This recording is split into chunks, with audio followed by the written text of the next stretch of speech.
Hello, good morning, class. Welcome to our work from home recorded video lessons for our subject statistics and probability. Our topic for this week is testing of hypothesis, one of the important methods in statistical inference. For this lesson, I will be using learning module from Region 4A Calabarzon. Okay? So at this time, we cannot conduct our classes in our school because our classrooms are currently being used as billeting quarter for RASD, Regional Academic and Skills Development. So muna RASD. That is why we are having our lessons through work from home recordings. So I hope that you will learn a lot and stay motivated despite our current setup. So let us continue to do our best and make the most of our learning opportunities. Okay, so please bear with me. And this learning module, you will answer activities and submit to me next week. No, since next week pa tayo magkita. Okay, let's try this module. So, kumusta man mo? How's your weekend? I hope you are okay. So after going through this module, you are expected to define and illustrate null hypothesis, alternative hypothesis, level of significance, rejection region, and types of errors in hypothesis testing. Okay, identify the rejection and non-rejection regions and the critical values. And third, differentiate the type 1 and type 2 errors in claims and decision. So I question the class, are you ready now to study hypothesis testing using the module? Good luck and may you find it helpful. Right? So what I know, so this is prior knowledge to assess your prior knowledge. So I want you to answer this one, no? What I know direction in one whole sheet of paper. Okay, please include this, no, in your one in your answer sheet. Okay, choose the best answer to the given questions or statements. Write the letter of your answer on a separate sheet of paper. Right. So this is how many items? Only 15 items. Okay, try to answer this one. Okay. Okay, let's proceed to our proper reasons. Testing hypothesis. So, what have you seen in this figure? So, na ay bill, na ay somewhere, na court, na judge, okay, and na scientist, no? Let's read this. Have you at a certain time asked yourself how you could possibly decide to put a business in place and gain your expected profit? Okay, or wonder if a judge in trial court could have given a wrong decision in determining who's guilty or not guilty. You know? Isod po na siya sa part sa judge. Or think if your classmates' average weights differ significantly among your age. Okay? Or imagine how a newly discovered medicine is being tested for human treatment. Uh-huh. So, if you notice, no? Sa atong during our COVID-19 pandemic, during the pandemic na ay mga vaccine na gipang turok. So those vaccine like Pfizer, sabat pong mga vaccine, no? Klaseng vaccine. Gitest to sila, no? Actually, na mga samples atong ng ilang gitest. And then the result of that samples, like for example, no, out of 10 persons, ilang giturok ang vaccine. Then sa 10, among the 10 ay napolo nga na immune, no? Di na isa namatay. So, siguro, effective na siya because na ay na immune. So, moto da ila dayon gi-test, no? Gi-implement dayon nila sa population. So, that is how statistics, how that is how the beauty, no, of statistics, no? Nga nagkuha lang samples, then gi-test na nila sa population. Sa result sa samples, mo lang gibasihan, no? Okay, so testing of hypothesis. Okay, gitest nila tong medicine kung effective ba siya. So, gamit sila of testing hypothesis. Okay, let's proceed. Where am I now? So, directions. Identify the region where each of the given values falls. Like for example, no, T1.95. So, T1.95, kita tayo color. Ito na. So 1.95 somewhere here, no? So sa na region? Region C. So you just select region C. T 0.15. Aha. 0.15 somewhere here, no? So meaning nasa region B. So you select lang kag region. Identify the regions. Okay? T negative 145, 1.45. So somewhere here, no? 1.45. Okay, so region B. The answer is region B. T negative 2.4. 2.4 somewhere here. Negative 2.4. So region A. Region A. Then the last T point T 2.73. 2.73 somewhere here, no? 2.73. So region A. Oh no, they are already positive. 2.73 region C. Okay, that identify the regions, no, for each grade value. So let's ponder, no, this following questions. Are you familiar with the shape of the curve used in activity 1? Familiar ba mo ani na curve? Yes or no? So the answer is yes. I know we already discussed this from our previous uh, quarter, no, topic. So what is the name of the curve? Okay, so that is what we call it, a normal curve or a bell-shaped curve, no? Bell-shaped curve. Bell-shaped curve. In what type of distribution is this kind of curve used? Actually, this is since T man ang gigamit, so type of distribution is T distribution. No? T distribution. And we have also Z distribution. No? We have already discussed the Z and the Z table and the T table. So how are we how we uh sa pa na, how are we going to use Z? We will use Z if the number of samples is ano class greater than 30. We will use Z table. If N is lesser than 30, meaning 30 samples, we will use T table. T, T table. Okay? So, muna kilainan nila. No?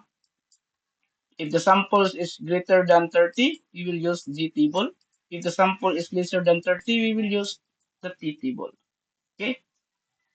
How were you able to locate in which region the given value falls? Simply just looking at the given, we locate, okay, the the is given, no? The 1.95. So 1.95 somewhere here. So that's how we locate which region, no, the given value within, no, false.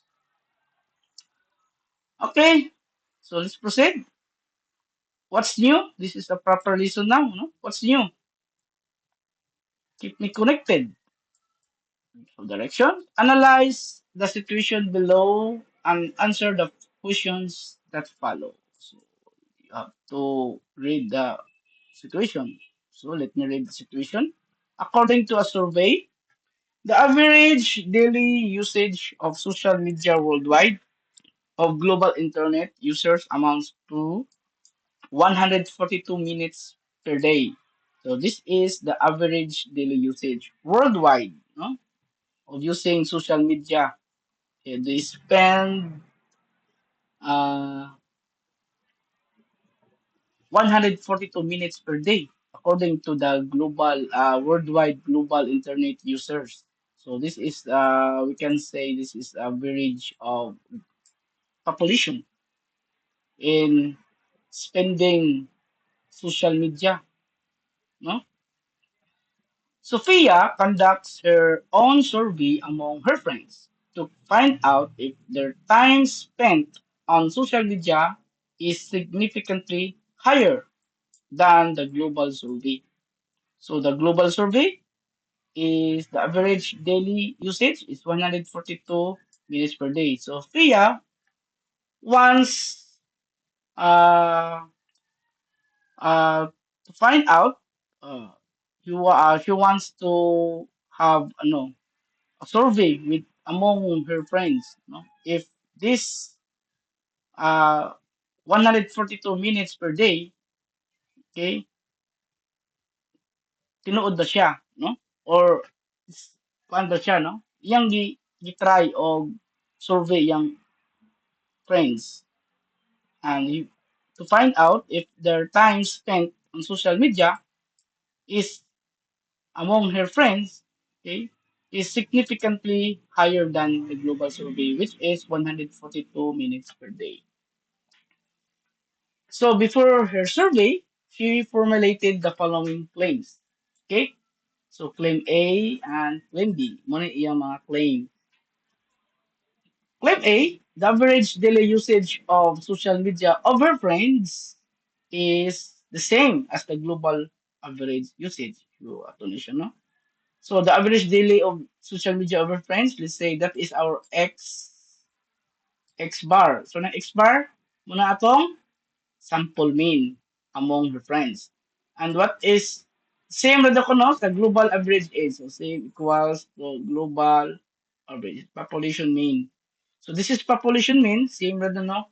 So meaning, walay nahitabo sa iyang claim A. Same with the kuno ang average, some daily among her friends, or we call it sample mean, equals to the population mean, which is 142 minutes per day. No? And claim B, the average daily usage of social media of her friends is higher down, no? Meaning the X bar, the sample mean, is higher, no? Greater than the average population mean. Okay, so muna ang iyang claim B. So the table shows Sophia's friends and their respective time spent on social media. So we have how many friends? One, two, three, four, five, six, seven, eight, nine, 10. Corresponding with minutes per day spent on social media. Like for example, si Allen, 132 minutes per day. Si Brian, he spent 148 minutes per day. Ellen, 165 minutes per day, and so on. No?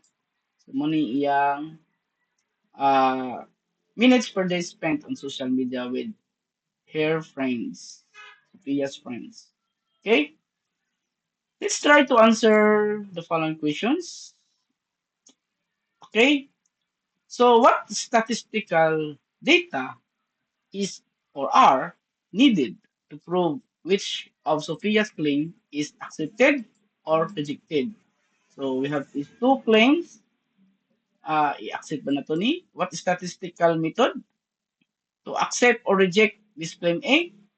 What statistical method to accept or reject claim B? So later on, we will discuss that. Okay? What statistical data. So number two, what is the average daily usage of social media over friends? Oh, average daily usage. So I know you are already familiar, or you can answer this, the average, no, the average of uh, the daily spent of social media among her friends. Okay? So, social media, you i-add nyo sila, sum up ni, and i-divide of 10. Okay? That is your average daily usage of her friends. Okay, compare it to previous average usage. So what is the average usage? Compare it to the global average uh, social media usage. Okay, so the total time spent average is 142 minutes per day. Compare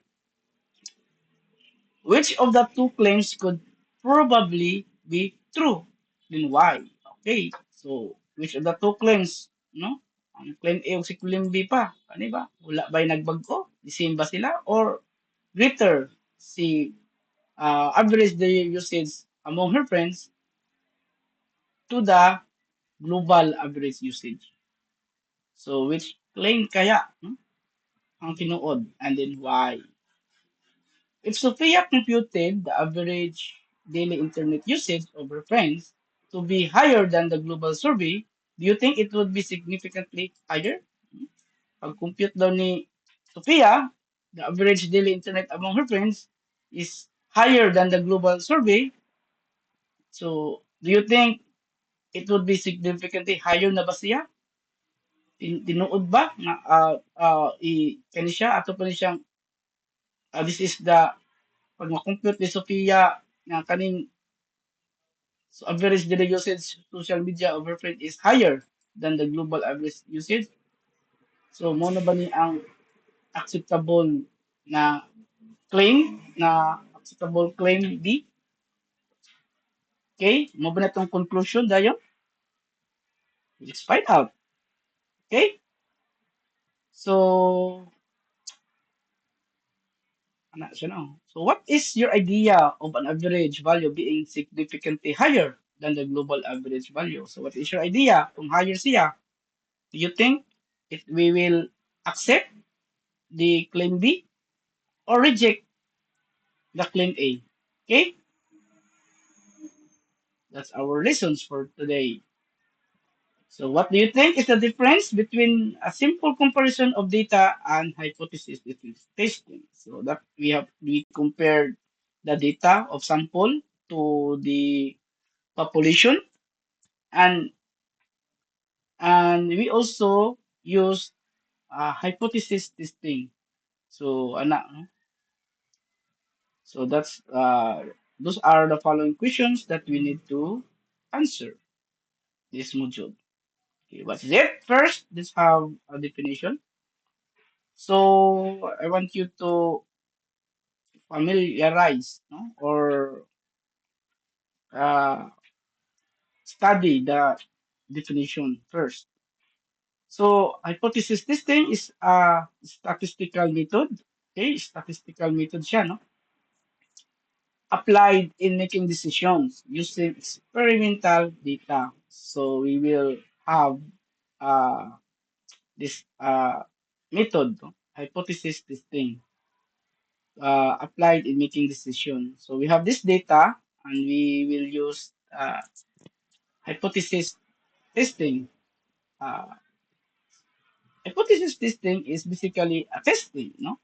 An assumption that we make about a population. So we will have we do no assumptions. No? We will create or make assumptions uh, about that we make about the population. So our assumptions we will analyze using this statistical method hypothesis testing. So inferential question, no? Statistical inference. No? A hypothesis is a proposed explanation, assertion, assumption about population parameter, okay, or about a distribution of a random value. So it is a claim, assertion, assumption. No? That is our hypothesis. So these are the examples of questions that you can answer with hypothesis test. No? For example, does the mean height of grade 12 students differ from 66 inches? So that is the questions. Do male and female grade 7 and grade 12 students differ in height on average? So mag-differ ba ang grade 7 o grade 12 sa height? Is the proportion of senior male students height significantly higher than of the senior female students? These are the example of questions you can answer with hypothesis test. We have terms, class. We have terms and concept used in test hypothesis. First is the null hypothesis. It's an initial claim based on previous analysis, which the researcher tries to disprove, reject, or nullify. So mostly, the null hypothesis is what we call the testable hypothesis. Testable, no? Testable hypothesis. Meaning, we will test the null hypothesis if it is reject, if we reject or we accept. So this is null hypothesis, no? It shows no significant difference between two parameters and is denoted by each O. Each sub O. So each sub O meaning that is our null hypothesis. It shows no significant. That's why we call it null. No? Wala. Why nahitabo? There's no significant difference between two parameters. What? Okay. Like for example, for claim A is a good example of ano, null hypothesis. Wala nitabo, no? As you can see, equal sila. Meaning, ang population mean, which is 142 minutes, you assume that there's no significant difference. Same ra sila sa imong assume na sample mean, which is x a bar. Mani ang HO na to, no? HO. This is our HO. Null hypothesis. Okay? Alright, so another hypothesis is what we call alternative hypothesis, contrary to the null hypothesis, which shows that observations are the result of the real effect. It is denoted by HA. So HA, H sub A, meaning alternative hypothesis. Meaning na anay na hitabo. There is a significant difference. Okay? So when there is significant difference, nanay nitabo, like for example, kanang claim B, nanay tabo, no? Either greater or lesser than, no? Either greater or lesser than. Okay, from our population mean, it should be lesser than or to the sample mean. So nanay tabo, there's a difference now. No? There's a significant difference. Okay, so contrary to our null hypothesis. So na siya. Contrary to null hypothesis. Na effect sa observation. Okay? So our null hypothesis is our testable hypothesis. We will test if we reject or we accept the null hypothesis.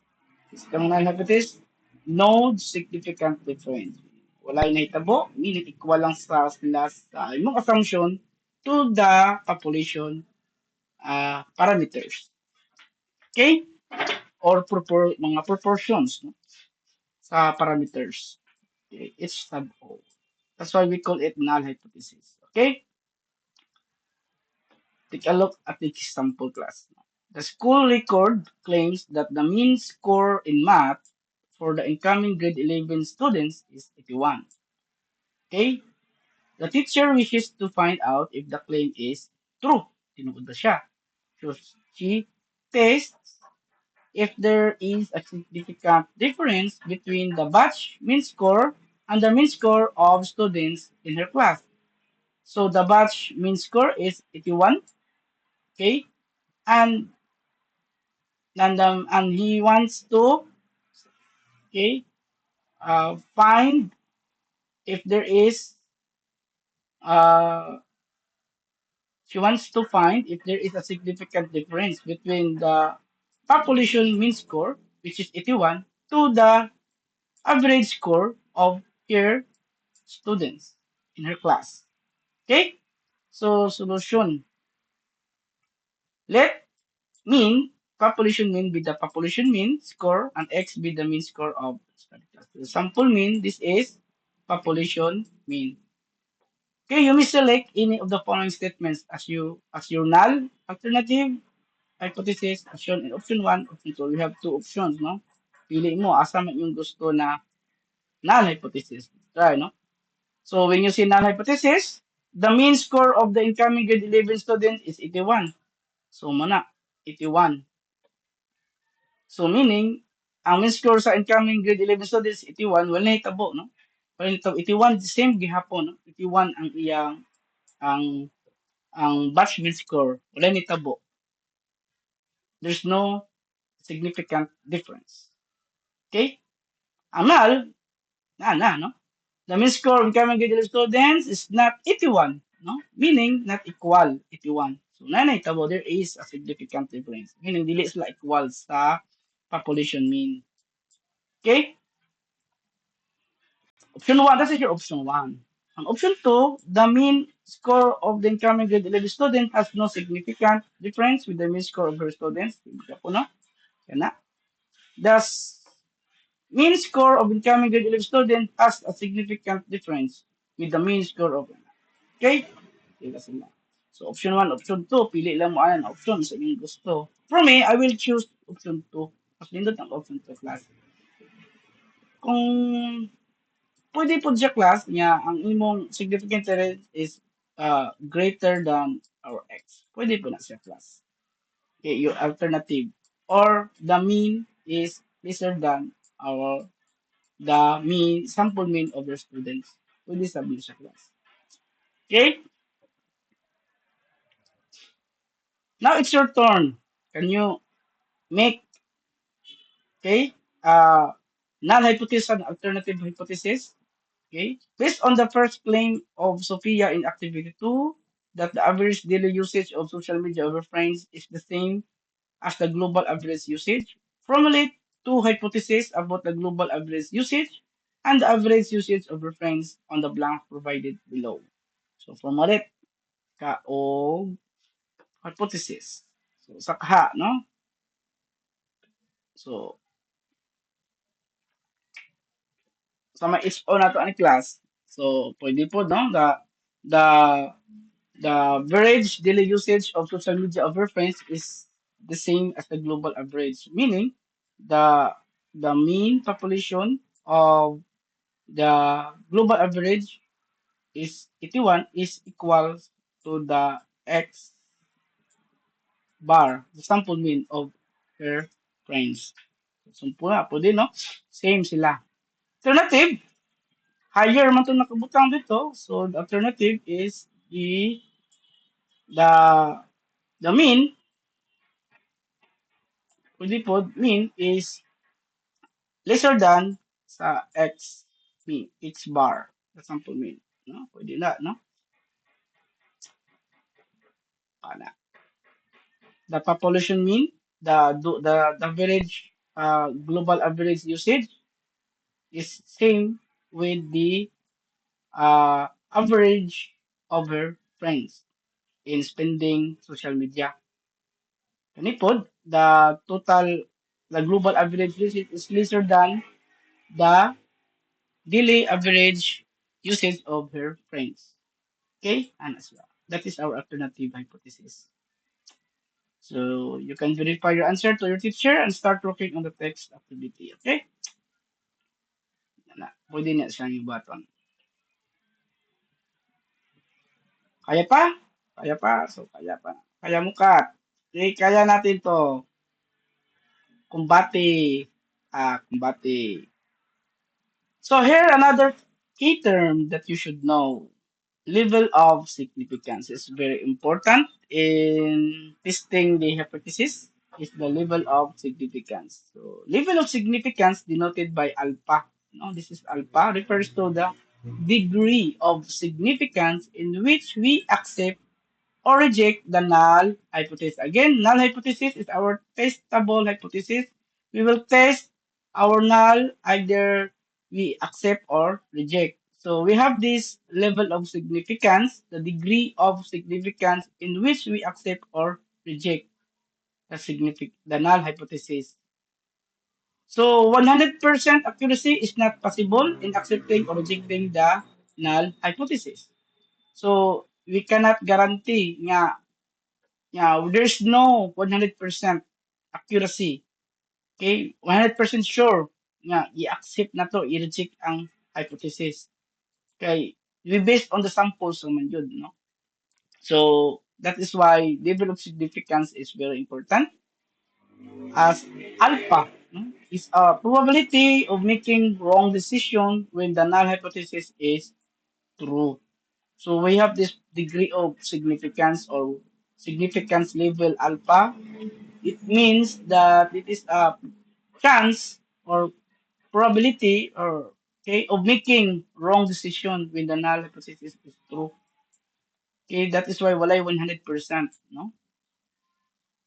Okay, oh, what is your chance or probability na of making a wrong decision when when the true null hypothesis, no? Tinuod ay ang null hypothesis niya na na reject na to.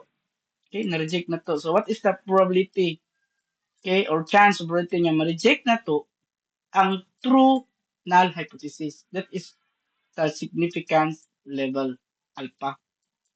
So do you know the most common levels of significance used are 1%, 5%, or 10%? Usually, the commonly used of significance level or alpha is 5%. Muna ginagamit sa darang 5%. Or what ano siyang decimal class, that is 0, that is 0.05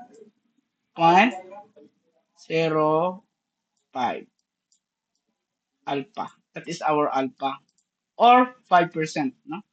5% chance or probability that that we will make a wrong decision, okay, or na-reject na to ang true na null hypothesis.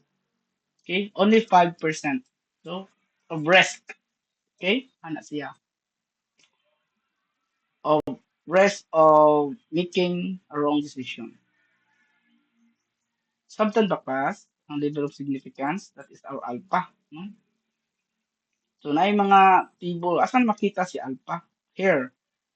So take a look at the example. Maria uses 5% level of significance in proving that there is no significant change in the average number of injuries in the 10 sections for the last 2 years. Means that the chance that the null hypothesis would be rejected, okay, when it is true, is only 5% or alpha 0.0. So nadli atong alpha class no? As kilid. Napod uban si alpha class. Alpha over 2. Ato na nang i-discuss later on. So for this example, ang alpha is nasa right side. So this is the region. This is the rejection region. No? We call it rejection. No? Reject. Okay. Example, this is the boundary. This is our critical value. Okay, critical value na to ni diri. Okay. So if Sophia used 0.10 level of significance, what are the chances that she would have a wrong conclusion if the two values have no significant difference?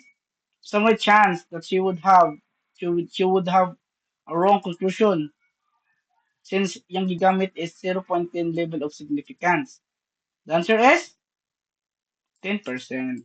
No, since 10% of probability or chance that Sophia got a wrong decision or ma-reject niya ang null hypothesis which is true.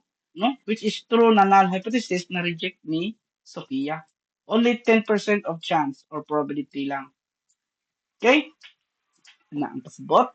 That is how we uh, analyze, okay, or conclude that is the level of significance. Okay, subton class, the level of significance. Okay. Another term is two-tailed test and one-tailed test. So how do we use, no? How are we going to use this test, two-tailed and one-tailed? When the alternative, so we will look at the alternative hypothesis, no? When the alternative hypothesis is two-sided, like this one, no? Two-sided means this one, inequality. It is called two-tailed test. So when the alternative hypothesis used inequality, inequality, okay, inequality, not equal, okay, so we will use the two-tailed test,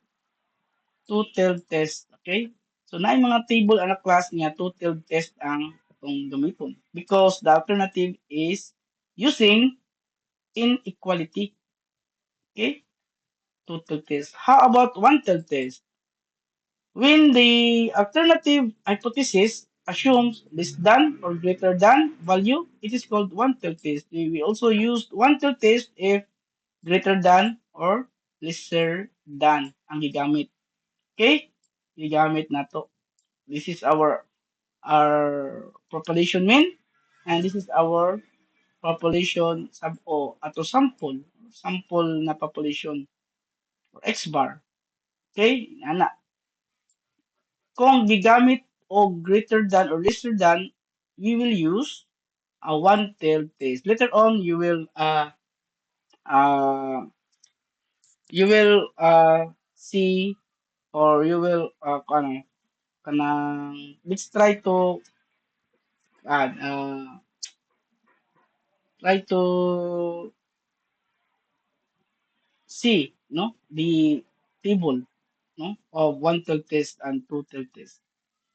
Okay, so I will give you the table no, of one-tailed test and two-tailed test. Right here, example. School registrar believes that the average number of enrollees this school year is not the same as the previous school year. It's not the same. So this is no? This is not the same the class. So meaning what na to, this is the average enrollees of the school year. Okay, the population mean is not the same daw sa previous year. Ana. Muna yang so muna tong HA alternative hypothesis, no? So yang HO ana yang ang null hypothesis is wala ni tabo. Disimbre gyapon. Disimbre. Muna siya kani. Okay? Okay, nasabtan class. So alternative niya nga is not the same da kuno man yung alternative. So we can also determine no sa mga example of claim nga kana siya alternative kana siya null hypothesis. So kani maklaro na siya nga it's not the same. So this is a alternative hypothesis na claim. Okay? So let sub mu sub o average number of enrollees last year. Okay, so muna siya. No? So since inequality man ang gigamit class kani, so we will use two-tailed. Okay, two-tailed test. Kana two-tailed basta two-tailed inequality ang alternative hypothesis ni gamit. So we have this figure. So asa makita ang two-tailed test yun sa kilid sa left side o sa right side. Alpha over 2. Gitunga ang alpha because duha man ka tail ang gigamit. Plus, that is why kana siya alpha over 2. Okay? However, if the school registrar believes that the average number of enrollees this school year is less than the previous school year that you will have. Less than ang gigamit class. So, kung ano yung HA nato, yun ang registrar, Sir Ariel, nga ang number of con is less than number of enrollees in the previous year is less than to the number of enrollees in the previous school year. Di siya. So, less than igamit. So, sa igamit, 1/3 pesos. Ang less than, asa makita ang less than na sa left side. So, nadiri ang alpha. Nadiri ang atong alpha. Nara. Left field ang gigamit. Kung greater than, ang gigamit, diri ang atong alpha. Greater than. Okay? Greater than, nara. Alright. So, this is how we uh, determine the alpha, the region of the alpha of the graph. If greater than, nasa right side. If lesser than, nasa left side. If the alternative is inequality, we will use two-tailed test. Two-tailed table, no? Two-tailed test. Sabtang, so far so good. Okay, padayon ta. Kumbati gyapon ta. Now back to the two claims of Sophia. What do you think should be the type of test in her following claims? Okay, naka-answer ba mo ani? The average claim A, the average daily usage of social media of her friend is same as the global average usage. Same the class. Sa man siya? Null hypothesis or alternative hypothesis? Since C man ang gigamit ni claim A, this is, try na to ha, the daily average usage of her friends, this is X bar, kay friends man, this ang sample, is equals to the, is same to the average, same as the global average usage. That is our mean. Same man. So this is, what hypothesis? This is null hypothesis. All right. This is null hypothesis. Okay.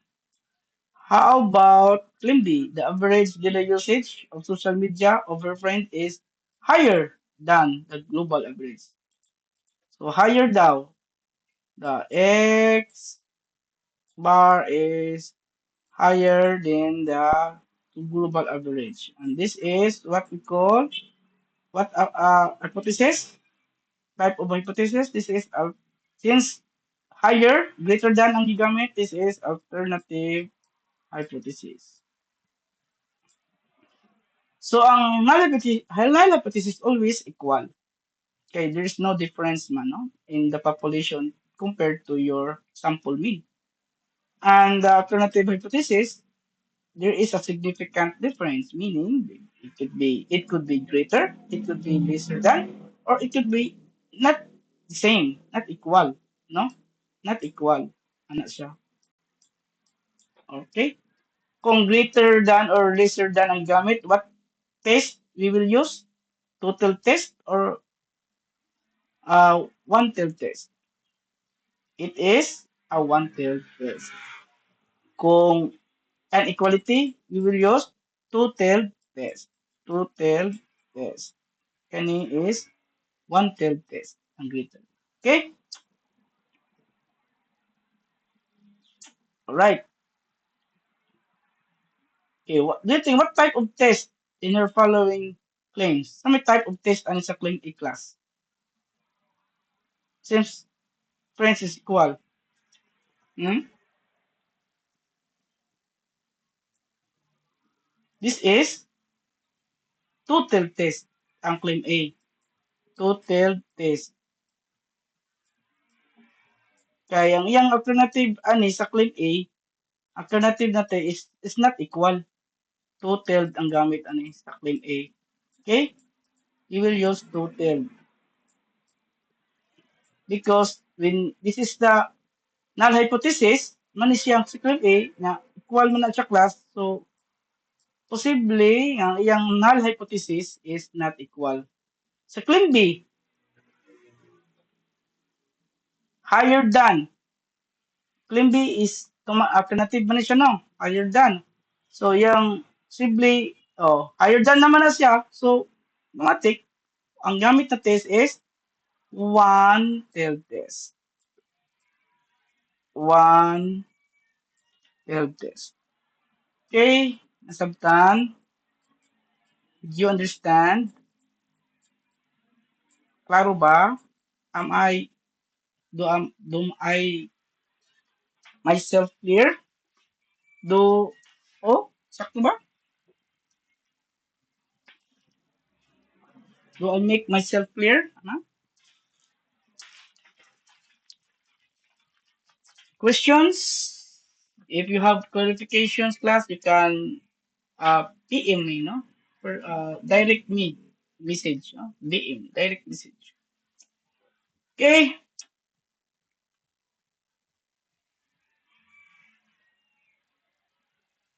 klaro naman, no? Okay. So, illustration of the rejection region. The rejection region or critical region is the set of all values, okay, of the test statistic that causes us to reject the null hypothesis. So, asa makita ang rejection region or critical region? Kani. Okay, rejection region na to ni. Kani. So, kung once na belong ang atong critical value or test value, there is a rejection region, then we can reject the null hypothesis. Okay, later on we will have example for this, no? So, null rejection region or acceptance region, accept na to ang null hypothesis is the set of all values the test statistic can causes us to fail to reject the null hypothesis. Okay, so our test statistic within an is a non-rejection region, kani rejection region, can arrow diri a class arrow, ito color blue, kani, mga rejection ni sila, no? Region, non-rejection region. Pag atong test statistic causes us here within the non-rejection region, meaning we fail to reject the null hypothesis. We reject, fail to reject, fail to reject. Okay? Ang satong i-reject, i-fail to reject ang null hypothesis. Pag nabilong siya diri class, reject, reject. With nabilong siya sa ang atong test statistic or statistical test statistic na to class within the critical region, rejection region, reject HO. Pag ang test statistics within the non-rejection or acceptance region, also known as acceptance region, fail to reject HO. Okay? Fail to reject or accept. No? So usually, i-accept na to ang HA. No? But here, fail to reject HO. Okay, si HO magiging atong gi-test if we reject or accept HO. So fail to reject nasa non-rejection, reject si HO. Okay? That's a good term to say if we conclude. mm, If the test statistics is within the non-rejection, we can conclude that we failed to reject HO. Why? Because sample mean magud atong gi-studyhan, no? Sample mean. Okay? So we fail to reject HO. Di na to siya i-reject ang HO. We fail to reject, no? But na nasa reject ng HO pag nasa rejection region. Okay? Example number one. Okay, illustrative. Now let's take a look Sophia's claim. First claim, she assumed that the average online usage of her friends is same as the global usage. Mga ang first claim, no? Nga pareha ra sila sa nag-assume siya, the claim A, that the average online usage of her friends is same with the global average, which is 142 minutes per day. No?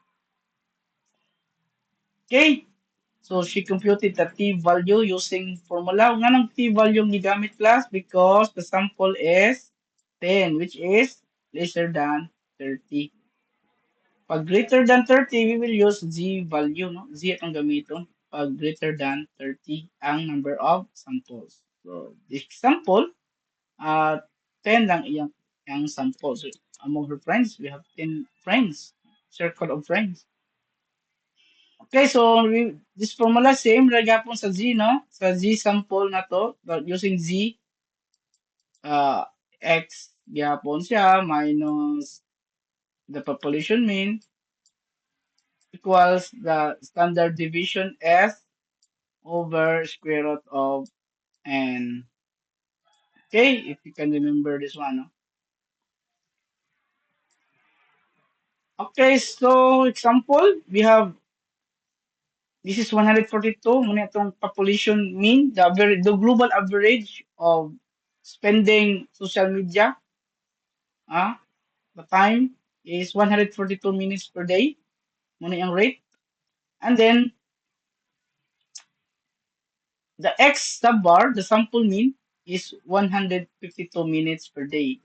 And the standard deviation is 19.855 and the number of 10 is 10. Example lang na ha. So, later on, next module, kita na gawin mo solve sa sample mean, mo solve dito sa standard deviation, sa mean, sample mean, sample standard division, no? And the number of samples. Okay? So, kani ang formula class, no? Don't forget this formula. Okay? Okay, substitute 152, our sample mean, minus 142, our global average mean, equal over our standard deviation, sample standard deviation, S, 19.855, over the square root of 10, which is our sample. So, 152 minus 142 is 10.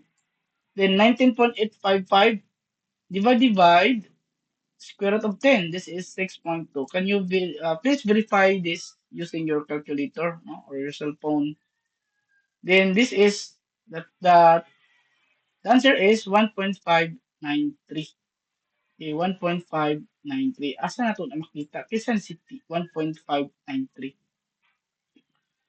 Okay, 1.593. Sa magigamit anit ni class? Okay, okay, mo ni atong SO. Na ato ta sa kuan class, T values. T values. Mo ni ang T values. Mo ni porma sa T values.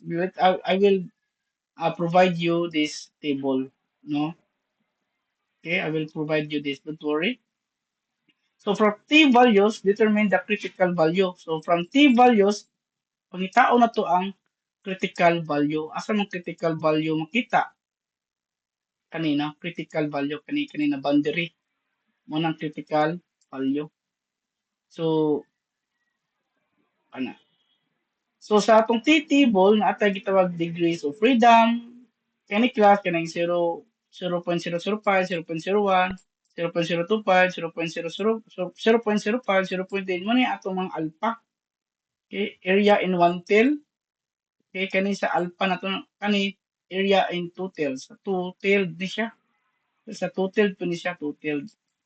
Kani sa one tailed degrees of freedom. Okay. So, na-formula ang degrees of freedom. Ang degrees of freedom, kaya df is n minus 1. Since ang atong n is 10, 10 minus 1 equals to 9. And this is our df. Okay, this is our degree of freedom. So, one-tailed test at 5% level of significance. Why gigamit man ang one-tailed test? If you can remember sa claim B niya, is yung alternative hypothesis is higher than, no? Higher than the puno class, higher than. Kaya kay HO man na to no? HO, nga ang iyang HA ani class kay higher than, no? If you can remember nga ang iya da kunong X usage is greater than the global daily average, no? So nagamit siya og greater than, higher than yung claim B, yung alternative hypothesis, meaning we will use one-tailed. That is why one-tailed ang gamit ng test. One-tailed test. at 5% level of significance. So, asa na makita? So, narang area 1/3, 0.05. Then, ang degrees of freedom is 9. Ato siyang i-connect. 9. I know you can already knew this one, no? How to collocate, no? Manataan ni, no? So, 1.833. Gilapit na tayo. Ano yung 1.833? That is critical value. So, atong i-sketch, asa makita ang 1.833 nara diri mo tong critical value 1.5 na 1.833 mo itong critical value makita ang critical value sa tong table no one tail na table no one tail test na table. Okay, so mo tong critical value mo ting boundary automatic ang kaning siya diri class mo na atong rejection region. Okay, automatic na siya since greater ang gipangita dito sa right side. Greater, no? Greater, greater. Okay? Okay. Saan to? Alright. And then, asan si 1.593? Mo itong test i-compute na to. Kani, 1.593. Siya atong test statistic. Okay? I-test na to. Siya, 1.93. Asa man 1.593? Kana, nara si 1.593. Ang 1.83 na na. So, sinyong nabantayan, nakita. So, ang 1.593 at the left, okay, and 1.833 is a critical value. So, asa man na region si 1.593? Naa sa non-rejection region. So, si 1.593 na within wala siya sa atong rejection region.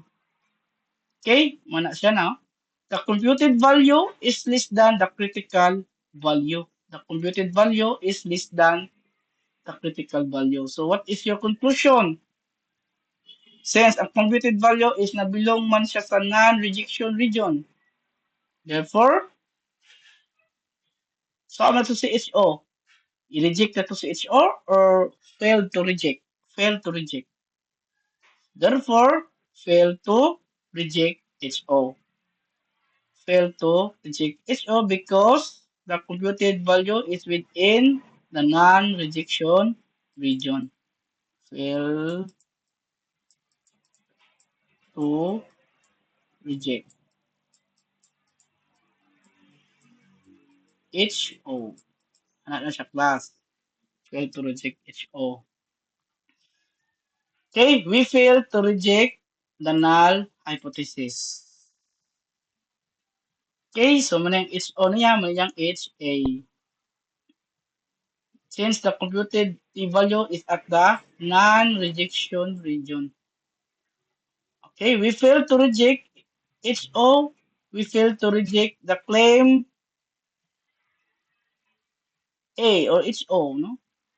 Na we fail to reject that the average online usage of our friends is the same as to global usage. We fail to reject. Okay, we fail to reject HO. Dili na to ma-reject si HO. Okay, dili na to ma-reject. Fail to reject HO. Bilang class, fail to reject. Sa meaning anong fail to reject? Dili na to i-reject si HO daw. No? So, same ra sila sa average daily usage among her friends to the global average, which is 142 minutes per day. Fail to reject. Okay? Na-gets the class? Okay, I hope na-gets. Another example, no? Medical trial is conducted test whether or not certain drug reduces cholesterol level. Upon trial, the computed Z value is 2.715 upon trial, no? Lies in the rejection area. Oh, naadri ang 2.75, 2.715 lies on the rejection area. So what is your conclusion? I-reject or fail to reject? Yes, it is reject. Reject na to siya. Why? Big reject. Sa may reject si HO. Reject HO. Reject na to ni uh, the the reject na to nga the cholesterol, the certain drug reduces cholesterol level. I-reject na to ni siya. Okay, so we reject the null hypothesis, okay, meaning in favor of HA. So, na. Sample, HO, no? The certain drug is effective in reducing the cholesterol level by 60%. Manang HO, ang HA niya example, certain drug is not effective reducing cholesterol level by 60%. So the answer is we reject HO, okay? We reject the null hypothesis, therefore we accept that there is the certain drug is not effective in reducing cholesterol level by 60%. Yan na siya class, no? Sample for that. Okay? Not rejected, not effective. Say gamit ng test an example. This is two-tailed. Two-tailed test. Sige lang.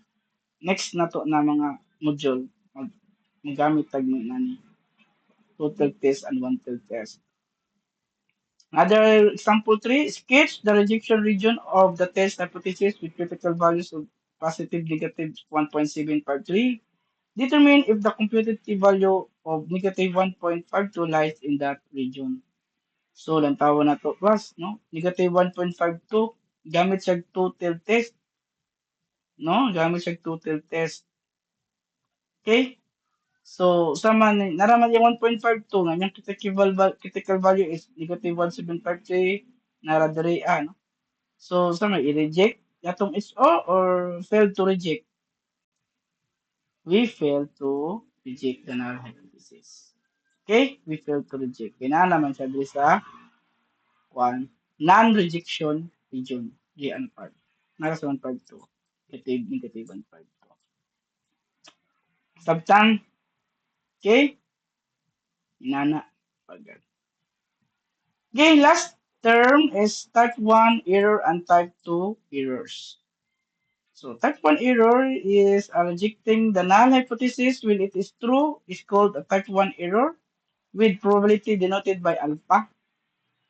Okay, ito yung class, i-reject na to ang tinuod na null hypothesis. Na-reject na to ba na? Na-reject. That is a wrong decision. Okay, gi-reject na to ang tinuod, ang true na null hypothesis. And that's what we call a type 1 error. Ito yung alpha. Okay, yung alpha gamit. That's why most of the research, they used alpha no, as their level of significance. Type 1 error, meaning there are 5%, 10% of chance or probability that they make wrong decision na lang. Anak ka, kuan, naggarantiya nga only 5% lang or 10% that we make a wrong decision. Okay? Because na-reject, when you wrong decision, meaning type 1 error, na-reject ang the true null hypothesis, yung type 1 error. How about type 2 error class? So, type 2 error is what is called denoted by beta, meaning na-accept na to ang false na null hypothesis. Since false ang null hypothesis, na-accept na to, even though false siya. Ito yung error class na type 2 error. So, beta po ang gigamit ng class. So, wala kayo ginagamit kayong beta nyo in research. Usually, mostly commonly used is alpha. So, muna ang beta, no? Once na beta nyo nakita, beta, we use beta, na. So, meaning, type 2 error. Ang ila sa bana, na probability or chance of getting wrong decision yapon, but wrong decision niya, na-accept nila ang null hypothesis when it is false. False na null, pero na-accept nila, class. Na-accept nila ang false na nulls. That is beta. Sabtan, okay, na-accept nila ang false na null, false na null hypothesis. So this is error. You have no type 2 error, beta ang gamit. Okay, so this is alpha, this is beta, no? The region of type 1 error, beta, okay, and same ra siya. Same ra gyapon sila, no? Type 2 error. Okay? Okay, now complete the statement that follow. Okay, let's try, no? Analyze the possibilities of Sophia's conclusion. Identify if it is type 1 error, type 2 error, or a correct decision. Okay? If Sophia finds out that her null hypothesis is true, oh, nakita niya, oy, tinuod akong null hypothesis, and she fails to reject it, then she commits a wala niya na-reject, fails to reject it, ang tinuod, ang true na null hypothesis. Type 1 error, type 2 error, or correct decision. Again, ang type 1 error, na-reject niya ang tinuod. Na-reject niya ang tinuod na null hypothesis. Reject, ako na islat ha, reject,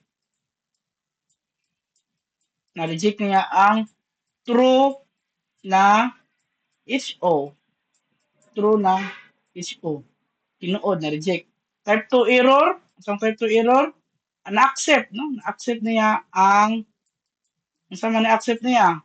Ang false. Okay, false na HO. Okay, so correct decision. No? If Sophia finds out that her null hypothesis is true, then she fails to reject it, meaning wala na yan na-reject ang tinuod na null hypothesis. So for me, this is correct decision. Correct decision. Kay fails to reject man, wala man niya na-reject ang tinuod, ang true na hypothesis. Na-gets? Alright. Number two, true. Sophia finds out that her null hypothesis is true and she rejects it. Then she commits a true ang null hypothesis and yung na-reject is then she commits a type 1 error. So this is type 1 error. Type 1 error na. No?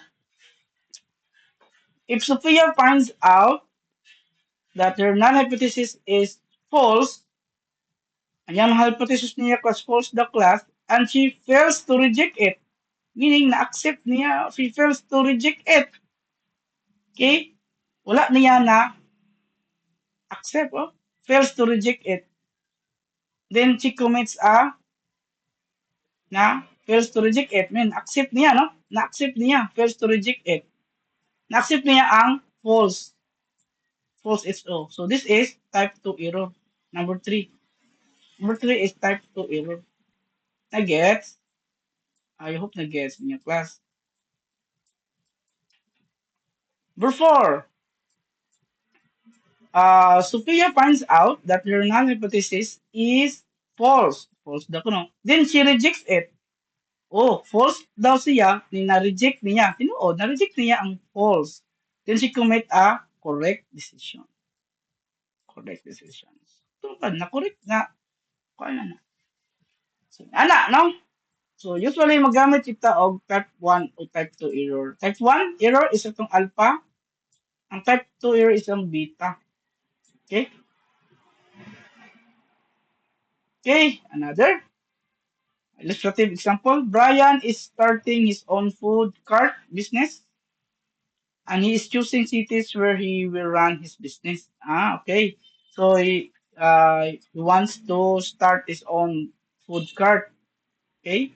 And he is choosing cities where he will run his business. No? He wants to survey residents and test a 5% level of significance whether or not the demand is high enough to support his business before he applies for necessary permits to operate in his selected cities. So, need na siya 5% of level of significance, no?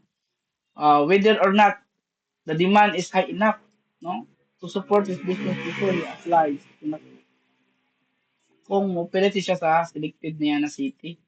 He will only choose a city if there is a strong evidence that the demand, okay, there is a high enough, the demand is high enough, then he will choose the city.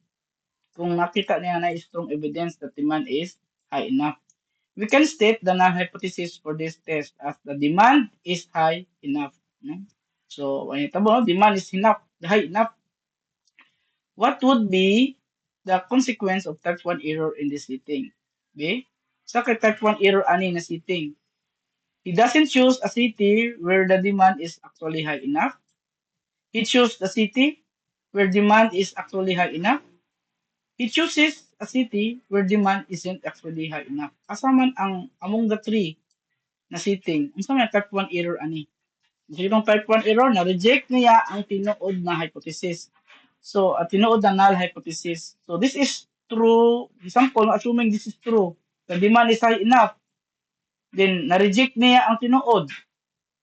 Na-reject. Meaning, wala niya na choose ang city, which is that city is high enough. Anara, later, kanisya, first statement. He doesn't choose a city where the demand is actually high enough. This is type 1 error. Okay na lang. Type 1 error rejected the first statement. Kanina ang first statement. Type 1 error ang correct answer ani. Ang type 1 error is kaning first statement kani. Kita ninyo?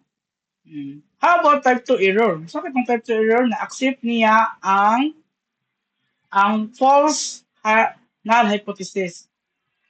Kung false na siya, kanik ka, so ano pag false na siya, the demand is high enough. So ano pag false? The demand is not high enough, no? Pero na-choose niya ang city. Okay? Muna ang type 2 error. Okay? Gi-accept niya ang false. So, ang ngita ta, gi-accept niya ang false. Tama ni. It chooses a city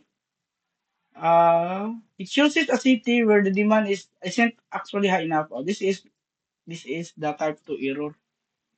It choose niyang city where the demand is not actually high enough. Muna yung demand is in high enough man. Ato ni siyang i-false. The demand is not high enough. Muna ang false. Gi-accept man niya. So, ni-accept niya ang i-choose a city. Okay? He chooses a city. So, that 2 error is the third statement. Correct ta? No? So what is the probability of type 1 error? So yung gigamit na kuan 5% below. That is up 0.05 alpha. Okay, type 1 error. Limit of significance used is 0.05. Okay, what's more? So I want you to answer activity 1.1 in one whole sheet of paper. Separate sheet of paper. One whole lang class, ha? So answer. What's more? Activity 1, ansiran nyo na. This is your performance task. Activity 1.2, the tale of tales. Please answer this one. 1.3, are you in or out? Ansiran nyo na. Okay, so the next is, are you in or out? Okay. Next is, please answer also this one. Type 1 or type 2 error. Right? May mga scenario, situation. What I have learned, then you also answer this one. No? What I have learned. Okay, then what can I do? Also answer this one. What can I do? Then assessment. Answer assessment. Multiple choice na sa class. Okay, so this might be paano, your performance task. And also the additional activities. Please answer this one, no? Your decision. Justify your decision by writing explanation 5 to 10 sentences. Okay, that's all. So wala di ko magsulat og answer key ha. Di na ko i-apply ang answer key. So I will send the module without the answer key. Right? Because this is your performance task. So I hope makita niyo na, no? Alright. So that's all class. That would be all. Keep safe everyone. Please keep safe. And uh see you next week, no? See you next week. That would be February 23, no? 27. So please bring your answer sheet in one whole as your performance task for this week. Then by Wednesday, I will give you another module, and of course I will explain the module for you for your reference. So I hope you understand our reason for this week, testing of hypothesis, and I believe you you study, you read all of these kind of modules so that you can understand more on the topic. No? So first, you define what is null, what's the alternative, what is the level of significance, where is the rejection region, and what types of errors, in hypothesis testing, type 1 and type 2 errors, no? Identify rejection and rejection region in critical values using the table, the T table, the one tail test and two tail test, and differentiate types of one to ten division. Okay? I think na-meet na to ni na objectives. So, good luck and see you next week. Goodbye, class.